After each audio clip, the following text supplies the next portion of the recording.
Naranasan mo na bang magmahal? At madalas kapag nababaliw ka na sa pag-ibig ay sinasabi ng iba na para ka na ni Cupido. Alam kong kilalang kilala nyo kung sino ang tinutukoy ko. Madalas, ang karakter na ito ay bida tuwing sasapit ang Valentine's Day. Palagi siyang design sa mga walls, dekorasyon sa mga post, mga cards na para kay GF or BF at kay Mahal. Madalas pa nga noong elementary pinagdodrawing tayo ng puso o kaya naman ang hugis niya sa kulay pulang papel at gugupitin o kaya kukulayan ito para i-design sa room natin. At yan ay talagang madalas tuwing February 14. Pero alam mo ba na si Cupido ay napana niya ang sarili niya mismo? At naging dahilan upang umibig siya ng husto. Sa videong ito ay pag-uusapan natin ang tungkol kay Cupido at sa babaeng tinutukoy ko kanina na nagngangalang Psyche. At gusto ko sabihin sa iyo na ang kwentong ito ay nanggaling sa Greek mythology. Siguro may idea ka na kung ano ang Greek mythology dahil madami na ding mga content creator ang gumagawa ng mga video tungkol sa mga ganito. Pero bago ang lahat, kung gusto mo at interesado ka sa mga ganitong kwento, ay siguraduhin mo nang napindot yung subscription button at notification bell para naman kapag nag-upload ako ay unang-una ka sa mga makakapanood nito. So, simulan na natin. Ako si Maria at ito ang aking kwento. Si Cupido ay anak ni Aphrodite o kilala rin sa tawag na Venus sa asawa niya si Ares. Siya ang diyosa ng pag-ibig at kagandahan kung kaya natural lang kay Cupido na maging Diyos, siya ng pag-ibig at pagnanasa. May isang mahalagang alamat na patungkol kay Cupido at ito ay ang tungkol sa kanila ni Psyche. Si Psyche ay isang prinsesa. Hindi lang prinsesa, kundi napakagandang prinsesa na hinahangaan at sinasamba ng maraming kalalakihan. Ngunit sa kabila nito ay napakalungkot niya dahil kahit na marami ang humahanga sa kanya, ay wala namang gustong ibigin siya. Meron pa nga dalawang kapatid itong si Psyche na hindi naman kagandahan pero nakapag-asawa na ng mga hari at masaya nang naninirahan sa kalayuan. Samantala dahil sa kagandahan niya ay nakalimutan na ng mga tao na sambahin si Venus na siyang pinagmula ng galit nito sa kanya. At dahil dito, naisipan ni Venus na parusahan itong si Psyche. Hindi siya makakapayag na matalo siya na isang mortal lang. Kung kaya't nabuo ang kanyang plano na paibigin ito sa isang halimaw. At ito ay iniutos niya sa anak niyang si Cupido. Mabilis namang sumunod si Cupido sa inuutos ng kanyang ina. Kung kaya't hinanap niya si Psyche. Ngunit nung makita niya ito ay nabigla siya sa taglay nitong kagandahan. Kung kaya't ang pana na para kay Psyche ay tumama sa sarili niya. Samantalang lubos na nag-alala ang amang hari ni Psyche. Nababahala siya na ang kanyang bunso at paboritong anak ay hindi na makapag-aasawa kahit kailan. Kung kaya't ito ay pumunta kay Apollo at dito ay humingi ng payo. Walang nakakaalam na naunahan na pala sila ni Cupido na pumunta sa orakulo. Makaawa ito kay Apollo na gumawa ng paraan para maging asawa niya si Psyche. Ang sabi naman ni Apollo sa amang hari ni Psyche ay makakapag-asawa ito, ngunit sa isang nakakatakot na halimaw. Dinala nila si Psyche sa ituktok ng bundok upang sunduin ang kanyang mapapangasawa. Iniwan nila ito doon na nag-iisa. Maya-maya pa ay dumating na si Zephyr, ang hangin ng kanluran, at dinala siya sa isang palasyo na ubod ng ganda. Ito ay gawa sa haliging pilak at ginto, at ang sahig naman nito ay puro hiyas. Ngunit lahat ng nilalang sa palasyong iyon ay hindi niya nakikita. Mayroong nagsisilbi para sa kanya pero puro boses lamang ang naririnig niya. Gayon din ang kanyang asawa ay hindi niya rin nakikita. Panatag na si Psyche na tumira sa palasyong iyon. Nang isang araw ay dinalaw siya ng kanyang mga kapatid na sobrang nainggit sa mga pangyayaring naganap kay Psyche. Sa isip nila, mga hari na ang asawa nila pero hindi ganun kaganda ang kanilang palasyo. Kung kaya't sinulsulan nila si Psyche ng sinulsulan. At ang sabi pa nila na kung hindi pa nakikita ni Psyche ang kanyang asawa ay matagal na nilang alam na isa itong halimaw. Sinabi nila kay Psyche na dapat unahan na niya ito bago pa siya mapatay. At sa gabing tulog na ay saksakin niya ito ng punyal at kapag namatay na ito, ay tutulungan siya ng dalawa na makatakas.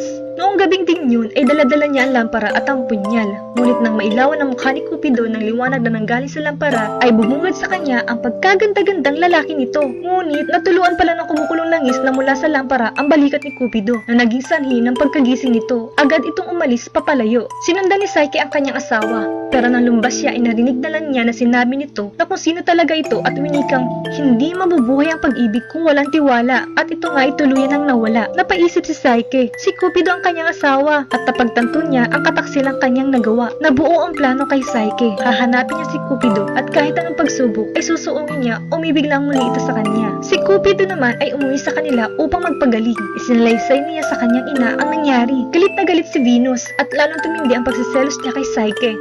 Gustong ipakita ni Venus kay Psyche kung paano magalit ang isang diyosa. lalo na sa katulad niyang mortal. Naisip ni Psyche na baka umuwi si Cupido sa ina nitong Diyosa, kaya napagplanuhan niyang pumunta sa kaharian ni Venus. Nang makita ni Venus si Psyche sa kanyang palasyo, ay humalakhak ito at inisulto siya. Sinabi pa nitong kung hinahanap nito ang dati nitong asawa, ay siguradong wala na itong pakialam sa kanya. At sinabi ni Venus kay Psyche na kung gusto niyang umibig muli sa kanya ang dating asawa, ay kailangan mapagtagumpayan niya ang 4 na pagsubok. Ibinuhos ni Venus sa harap niya ang isang malaking lalagyan bilang unang pagsubok. Ito ay punong-puno ng pinaghalo-halong iba't ibang uri ng maliliit na buto at sinabi sa kanyang dapat mapagsama-sama niya ang magkakapareho. Sa tulong naman ng mga langgam ay mabilis niyang natapos ang pagsubok. Sumunod naman ay ang pagkuha niya ng gintong balahibo mula sa mababangis at mapanganib na tupa na nakatira sa tabing ilog. Naisip ni Psyche na tumalon na lang doon upang matapos na ang kanyang paghihirap at nang may marinig siyang isang boses na bakit siya magpapakamatay, pwede naman niyang kuhanin yung mga nalagas at sumabit ng balahibo ng mga tupa mula sa mga halaman.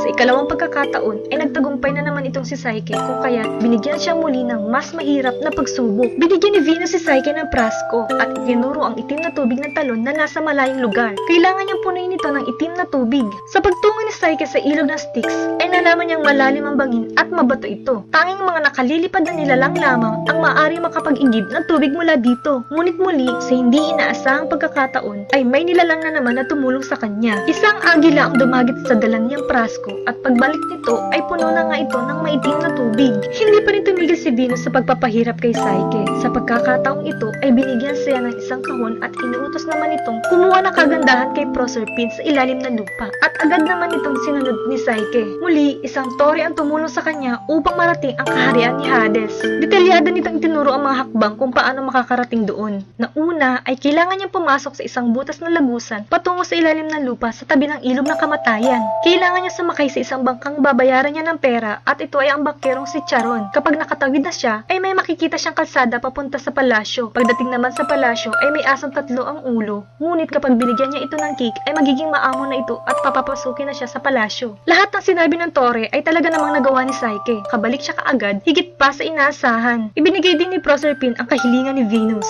Subalit, sa pagkakataong ito ay nasubok ang kurupukan ni Psyche. Natukso siyang buksan ng kahon sa paghahangad niyang mas lalo pang gumanda sapagkat naisip niya na iibigin siyang muli ni Cupido kung madadagdagan pa ang kanyang kagandahan. Pero nang buksan niya ito ay wala naman itong laman, kundi naramdaman niya ang matinding panghihina at agad siyang nakatulog. Sa mga oras naman na ito ay magaling na si Cupido at gustong-gusto na niyang makita si Psyche. Pero ikinulong siya ng kanyang ina. Subalit, sino bang makakahadlang sa isang taong umiibig? Kung kaya, humanap ng paraan si Cupido upang makatakas at nakita niya ang bintana nakabukas. Doon siya dumaan. Agad niyang inanap si Psyche na natagpuan naman niya malapit sa palasyo. Ginising niya agad ito sa pamamagitan na bahagyang pagtusok ng busog dito. Isinilid niya ang gayuma sa kahon at nang magising na si Psyche ay pinagalitan niya ito.